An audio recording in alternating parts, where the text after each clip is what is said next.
Happy Friday. And if it's Friday, it's Q&A Friday. Hope you had a great week, and I sure did. So today is all about your questions, so drop them in the chat so we can answer some questions and do some shout outs here in a few minutes. Welcome to the VoiceOver Huddle. We do this every weekday morning, and the goal of these is to just help you with your voiceover business to try to get you a little further down the road in your voiceover journey. And appreciate you being here. My name is Mike Hathcote. I'm a full-time voice actor, been doing so since the 90s. Just finished writing a book recently on getting into voiceover called The Voiceover Blueprint. If you want to check it out, link in the description below. You can get the audiobook version and the digital download as well as 4 free gifts for $9.95. So check it out. And don't forget to like and subscribe and hit the notification bell and all that good stuff. All right, so before we get into questions, I'm going to address a question that I got from one of the Blueprint members via email today, because if that person was uh, confused about it, some other people might be as well. And it revolves around normalizing your clips, or your recordings. Typically, when you're speaking at your normal speaking voice, just like I'm speaking now, when you're doing your regular recording, you're not yelling, you're not being really soft, you're just doing your normal speaking voice. You should be peaking in your DAW, which is your recording software. You should be peaking anywhere between 6 and 9-ish. I mean, there's no hard and fast rule, but that's kind of the zone you want to be in. When you see the peaks on your waveform, kind of hovering in that general area. Then, of course, if you end up raising your voice a little bit, as long as you're not clipping, and clipping means if you're going above 0. When you do that, then you get a distortion, and it sounds like like that when you play it back. As long as you're not clipping or going above 0, you're okay. Especially if you're raising your voice. Now, like I said, in your normal voice, you want to be around that 6 to 9 area. But then standard operating procedure for all recordings these days is when you're done recording and editing, then you normalize your recording to -3. That's kind of the standard volume that you want to send your files at.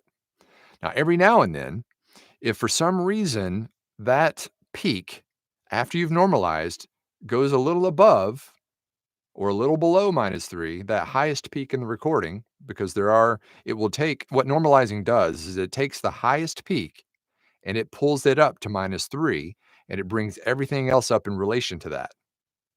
So if for some reason it happens to peak a little bit above -3, even after normalization, that's fine. It doesn't have to be dead on, to the micron every single time. As long as it's at -3, generally across the board, you should be good. And the peaks, not everything, but the peaks, or the highest peaks, I guess I should say. Um, so yeah. So really the only no when recording is going above 0, which is clipping, and that makes it distort when you play it back, and that's never good. But there are some times when you have to raise your voice and you're going to be peaking above -3 because you're having to raise your voice. For instance, the person who asked this question was listening to one of my live streams in our private Facebook group of me doing a Kia ad, a Kia dealership ad. And it was a really high energy, over the top kind of a hard sell kind of, this weekend, that kind of thing. And so I was raising my voice throughout the whole thing. I wasn't clipping, but I was getting close, to the top.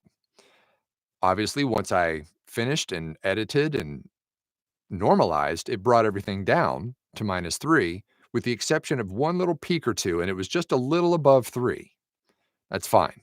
You don't have to go in and adjust all those. Nobody's going to know the difference as long as it's generally normalized to -3.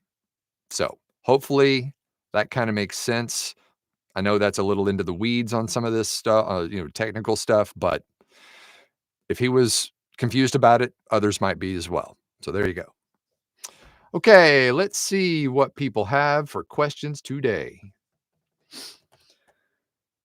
There's Mark, first one in from Montreal. Welcome, Mark.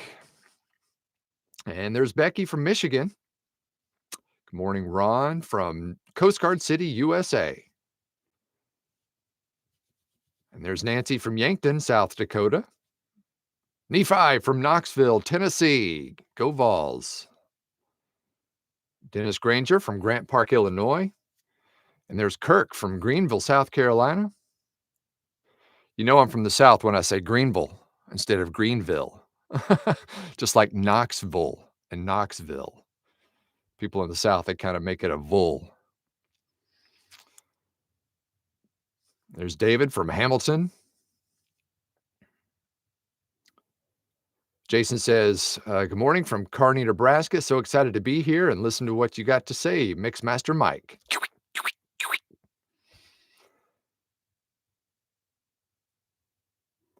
There's Nicole from Ottawa, Ontario.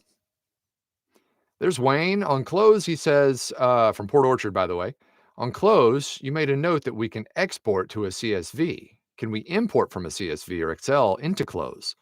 Can my Excel spreadsheet be automatically loaded into close through an import function? Yes, that's the way I did it, because before I was using close, I was using VoiceOver View as a CRM. And I know it's not really technically a CRM, but I was using it as that. And so, yes, what I did was I exported all my contacts out of VoiceOver View into a CSV file, and then I imported that CSV file into close, as long as you match the columns that they require, and they'll give you those columns as you start your import process. They will tell you all the different columns you're supposed to have and how they should be lined up. And as long as those match, your contacts will get imported no problem. So, yes, that totally works.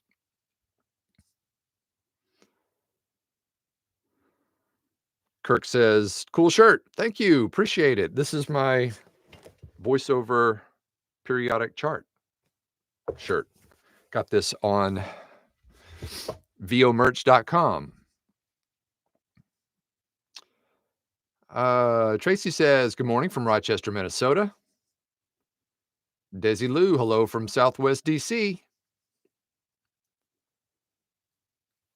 Hey, there's Mary. She's got a question. It says, potential client sends scripts with vague information about the job. What are your top 3 questions you hit them back with? Ooh, good. Okay. Good question, Mary. So the first would be, if they haven't told you a budget, what's their budget? I guess number 2 would be, what's the usage? Where's it going to be displayed or played, and how long, and for how long will it be out there? If they're putting it on YouTube, that's probably going to be there forever, unless they fold, which, by the way, side note, it's always a good idea if one of your projects is on YouTube to download it from YouTube and keep it on your local computer. Because if that company does go out of business and they shut down their YouTube channel, that project is gone. So if you want to keep track of all the stuff that you've recorded and, keep it for a portfolio or, just for whatever, download that from YouTube, save it, because it could go away forever. I guess the third question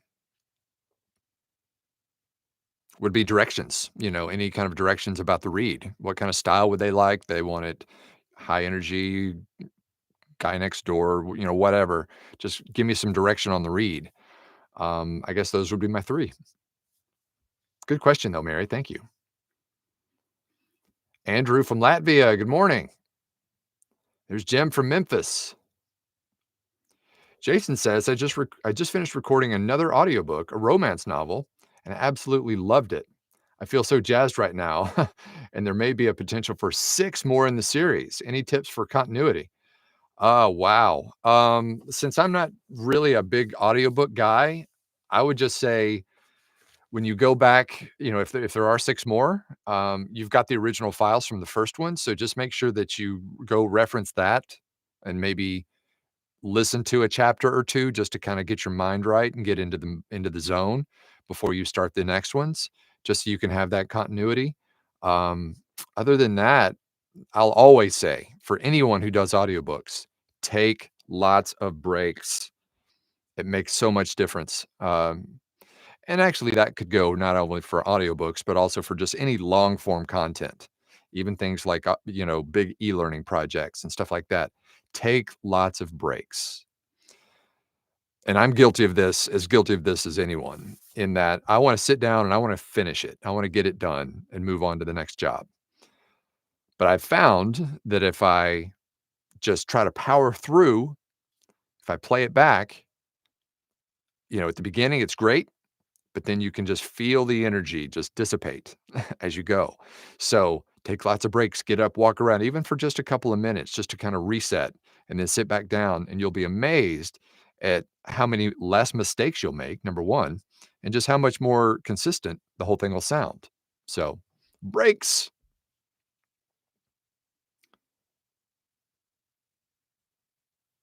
There's Sean from Longview.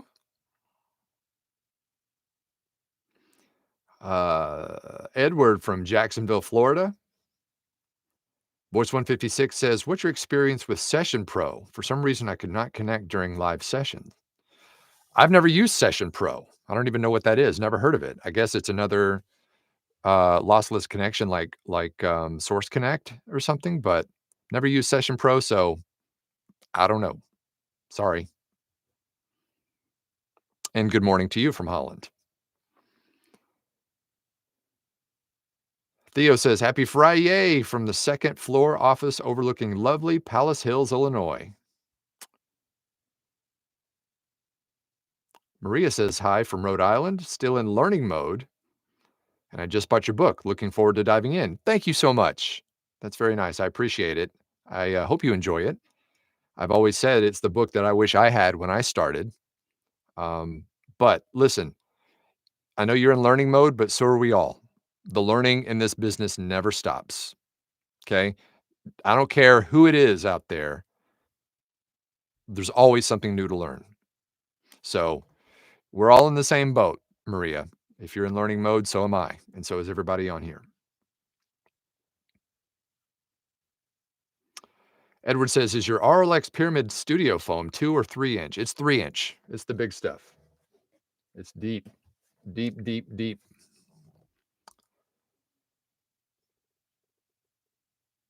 Rich says, "When should someone officially start their VO business?" Yesterday. No, I'm just kidding. Example, LLC or DBA or S Corp. Okay, so that's a couple of different questions. Okay, so when should you start? Right now. Right now. Start your business right now. Meaning, just get started. There was, I think I mentioned this before. I saw a plaque when I was watching HGTV one time that just said, "Start by starting." So the journey of 1,000 miles begins with one step, and all that stuff. But just start. Just get in there. Now, when it comes to your business structure, that's really going to depend on you and your situation. I'll tell you my personal situation is I started as a sole proprietorship. I don't think you need to do an S corp or anything. Really, the two that most people use in voiceover, to my knowledge, are going to be sole proprietorship or LLC. You may want to do a corporation, but that's pretty rare. Most people will do one of those two things. I started with a sole proprietorship. As I started to grow my business and become more uh, well known, I guess, and I switched it over to an LLC. And I go into that really in detail in that class that I did in, was it February? The class on business where we cover all that kind of stuff, the taxes and just all the non-glamorous, non-sexy stuff in the voiceover business, but is very important. Covered all that in that class. But yeah, I would just do either sole proprietorship or LLC. Also, another quick tip, keep your finances separate from your personal. Open a business account. Don't just have everything go in and try to separate it out. That's going to be a nightmare. Open a business account on day one before you make a dollar in this business. Separate bank account so that everything is nice and easy to track. And I could go on and on about that because there's not a lot of information out there on that stuff. Buddy says, "Have you seen any difference in performance between the Sennheiser shotgun mic versus the M" uh, oh, you've got a 600. I've never used that. I've had the 416 for years. Love it. It's my go-to day-to-day mic, but I've never used any others. And I would also caution you in becoming an equipment, a gearhead when it comes to your equipment. It's a big time suck and it's a big money suck. I've got 6 microphones and, all this stuff. Find something that works and just stick with it. Make sure that you have an engineer dial all your sound in and make sure that you're, sounding good. But once you've got that dialed in and you're good to go, if it ain't broke, don't fix it, right? So, unless you just got money to burn and wanna go out and buy all the different microphones and stuff, just stick with it. What works, works. Adrian says, "Hi from Alabama. I lived in Alabama for almost 10 years when I was growing up. I graduated from high school in Decatur, Alabama." She says, "I'm working on another audiobook that has quotes. Some are short and some long. Do you know if I should say quote, end quote? Maybe just add extra space around the quotes?" A little space. You don't have to say quote or end quote, but reach out to the rights holder. Don't guess. Reach out to the rights holder and ask them, "How do you want me to address these quotes?" Usually, you can leave a little micro pause there, when you're saying the quote, just to kinda give people that little pause. It's almost like, if you're doing some sort of a technical read and there's maybe a long name of an organization or a something, and then they have it abbreviated or like a acronym or something like that, and you kind of give a little pause and give the acronym and then keep going. But I would just reach out to the rights holder because everybody's gonna have a different opinion on how they want their stuff read. So, that's what I would do. Never guess. There's Bob from Wadsworth, Ohio. Andrew said, "When you take a break, do you pause the audio or stop the recording?" Yeah. Yeah, don't just let it record. I mean, unless I mean, either way works, I guess, if you just wanna keep letting it run, but, usually I'll stop the recording. Because as long as you're not changing your mic in any setup, it should sound exactly the same when you sit back down and start recording again. I mean, if you wanna let it keep rolling, you can, and then you're just gonna have to edit that big space out. So, either way works.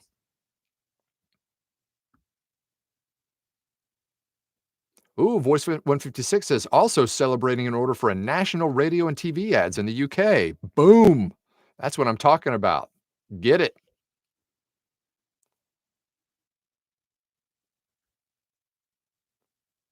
Kelly says, "I think your chat jumped. More comments above." Let me go back up here.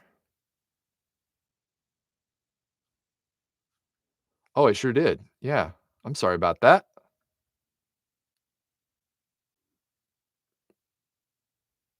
Oh, yeah, it really did. Sorry. Oh, wow. Okay. I'm sorry. Let me back up. Kenny says, "I don't normalize ever really unless it's for audiobooks. I actually have my audio peaking above -12 to -8, and after I post process, it's above -6. Is that wrong?" Well, like I said, technically, I guess when it all comes when you boil it down, it's whatever the client wants. But the standard, the industry standard for normalization is -3. That is like just like the standard, noise floor number that you should be shooting for is -60 for your noise and, the room tone. If it's a little above, that's fine, use a plug-in to kind of get some of it down, but that is kind of the normal normalization level. Um, but when you boil it down, like I said, it really just kinda comes to if your clients like what you send them, I guess that's all that matters. Paul says, "Does anyone know of someone who has developed sound absorption for cars to make recording easier?" I don't, not that I've heard, but I do know that cars in general, car manufacturers create car interiors to deaden sound, you know? I mean, unless you're in a Volkswagen Beetle or something like that. Most new car manufacturers, they engineer the interior of those cars to absorb sound. I mean, they're obviously not keeping in mind that people may be recording in there, but in a pinch, if you have to, you know, throw a bunch of blankets in there and stuff just to absorb more. But no, I'm not aware of any kind of manufactured product to help you record in a car. I'm not aware, because hopefully you shouldn't be doing that very often.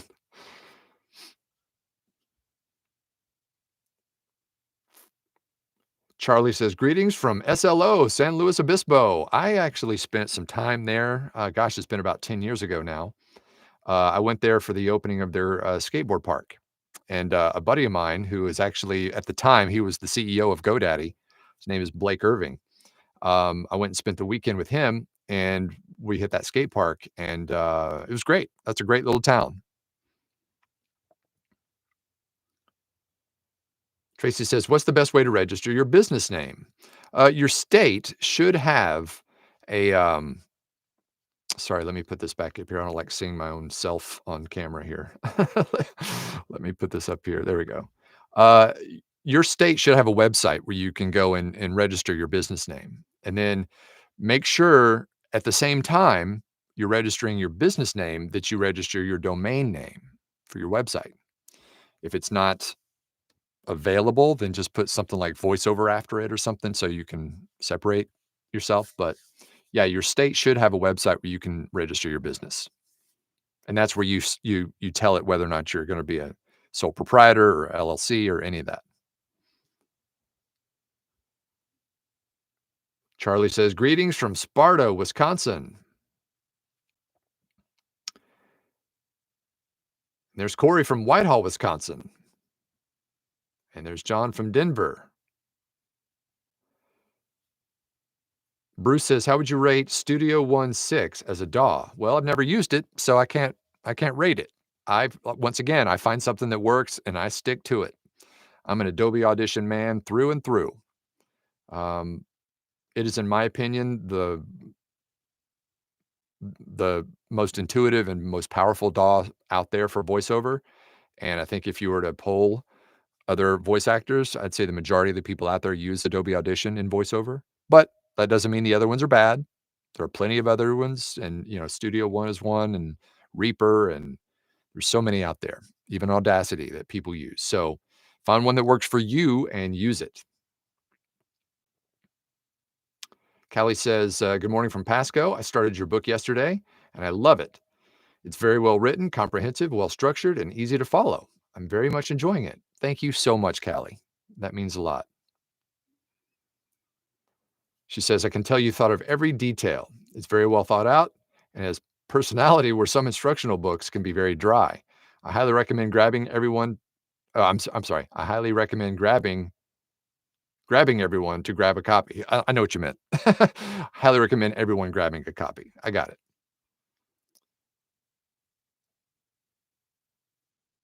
Yeah,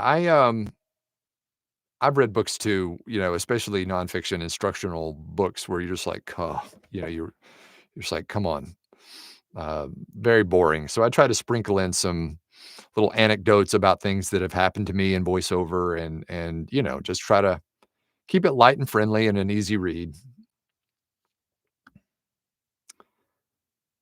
Okay, I think I've caught up on those comments. Sorry about that.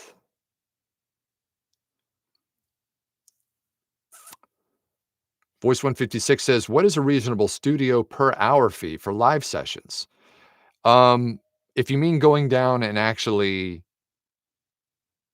to an actual studio, I have no idea.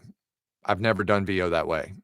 I've done it once, and that was probably 10 years ago, but nowadays, you should be able to record in your own studio, as long as you have a good studio, either a booth or just some well-treated space. Um, so I really honestly wouldn't even know what a good rate would be for studio time, because 'cause I've really never done it to any degree, much. So I'm sorry, I don't have more on that. Kelly says, "I didn't mean to grab everyone." Well, hey, watch it. You just watch it.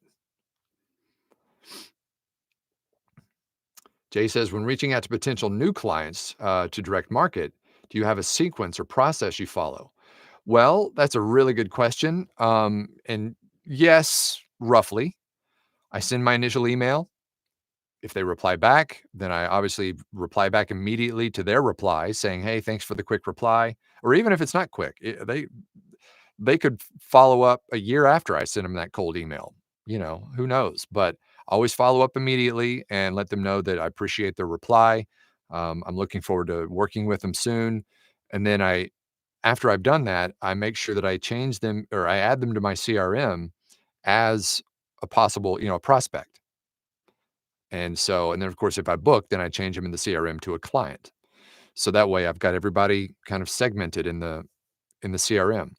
Now, if you use a service like we talked a while back, I guess it's been a couple of weeks now, about VOInbox and VOLeads, that's cool because it follows up 4 more times automatically. So if they don't reply to the first email, then 30 days it sends another one, and then after that, 90 days it sends another, and it's all done automatically. So, big fan of that because you just set it and forget it basically. You put in your templates and then set it on its way. And it finds the leads, sends the emails, follows up, follows up, follows up, follows up. Of course, if they do reply back, it shuts that down because you don't want to keep sending emails if you've already contacted and had a conversation. But yeah, and by the way, if you want to check those two things out, they are literal game changers when it comes to email marketing. Check them out. VO Leads and VO Inbox. And if you use the code Blueprint for the referral code, you're going to get 25 free leads on both platforms, right? VO Leads just generates the leads and gives them to you. VOInbox does the heavy lifting of sending the emails and stuff. So fantastic. I use them both. Jonathan is amazing, the one who created it. He's a former blueprinter, so shout out to the blueprint. But yeah, it's an incredible service.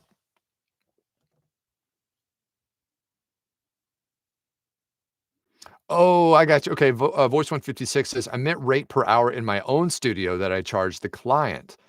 Um, if you're talking about wait a second, let me go back here. If you're talking about a directed session, that's a good point. That's a good question because I don't actually have like a set rate that I charge for live sessions. Sometimes it's baked into the cake on the rate. If it's for an agent, it's baked into the cake on it's just kind of going to be a live session. That's just how it is, and that's part of the rate. What I would do is I would go check out the GVAA rate guide. They probably have, a scale on there on directed session add-ons because you're going to have your regular rate for the job, for whatever it is and how long it's going to run. And then you're going to have, if you want to charge on top of that, a booth rate, a live directed session rate, you can do it that way. Typically, you can charge more for it because it takes a lot more time to have to coordinate and schedule and, that kind of thing versus just doing it on your own time whenever you get to it kind of thing. But that is a really good question. And to be honest, I don't have a hard number, but check GVAA and there's probably something in there for that. It's usually a percentage.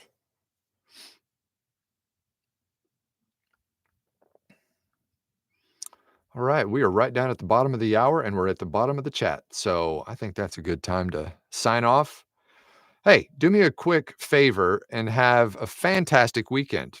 Um, I don't know, wherever you may be, whatever the weather is, just have a good weekend. Either stay in or go out and enjoy it. It's going to be great here.